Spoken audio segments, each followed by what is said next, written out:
希望咧可以為香港舉辦賽事咧出一分力嘅。我覺得三地咧以後咧可以加強聯絡啊，同埋啲交流啊，為三地嘅市民去服務。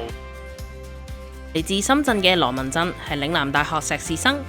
粵港澳大灣區首次聯合舉辦全運會。舊年得知招募義工嘅消息，立即報名。呢日佢喺籃球賽場擔任義工副督導，雖然語言係最大嘅考驗，但係佢認為過程獲益良多。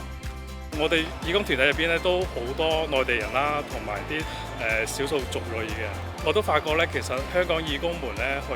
工作嘅時候咧，工作係比較細緻嘅。佢哋會考慮比較周全。兩地咧其實係有些少啲語詞啊，同埋呢個語言習慣係唔一樣噶嘛。不過通過身邊嘅香港嘅本地義工啦，同埋啲香港朋友啦，咁幫我去解釋啲詞語嘅意思之後呢，其實我係慢慢融入咗香港呢個廣東話嘅呢個語言嘅呢個氛圍入邊嘅。本屆全運會香港賽區共有超過1.6萬名義工，係香港史上規模最大賽事義工團隊，涵蓋學生、長者、職場人士等，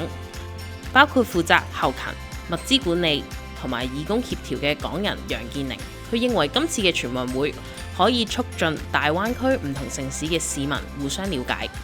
參與呢一個義工活動之前，其實都會有啲培訓課程嘅。咁喺培訓課程嗰度，佢哋都有講到，譬如廣東話同普通話嘅文字應用方面啦。咁其實都幫助到我哋就係去了解我哋點樣去用唔同嘅文字，先至方便到大家嘅理解。唔同嘅部門或者唔同各地嘅義工同事，咁喺過程入面，可能大家都要學識點樣去用大家會理解到嘅一啲語言去溝通啦。今次見到香港能夠成為其中一個嘅主辦單位，同其他兩地去籌辦呢一個嘅全國運動會呢，其實我都覺得係一個好好嘅經驗啦。如果將來真係可以申奧成功嘅話，我都好希望可以大家一齊再全力合作咁樣去做一個更加好嘅比賽出嚟咯。